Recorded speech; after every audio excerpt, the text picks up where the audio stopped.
से जिभा को आम्भे माने पवित्र करी रखिबार आम मानकर हस्तरे प्रभु देइछंती। आमे आज से जिभा को कि प्रकार आज आमे व्यवहार करछु। कई खैनी कई गुटखा कई मद अन्य करी मुख को आज मलिन करूछंती। अन्य विषय मुख आज कथा कही मलिन करूछंती। आमे माने ताकू ठीक करिवार आवश्यक।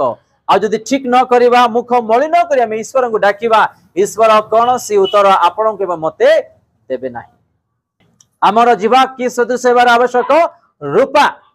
रूपा जेतेबेले आमे किनिबा पई जीवा सब को केमिति लागिबो, विशेष करी भौणी मान को एक्सपीरियंस एटा। सुना हो रूपा जेतेबेले देखिबे ताको किनिबा पई मन लागिबो। हालेलुया।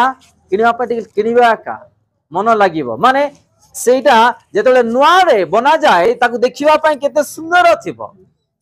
तो आमर जीवा आमर कथा भाषा आमर व्यवहार आमर शब्द भी गोटे रूपा तुल्य हेबार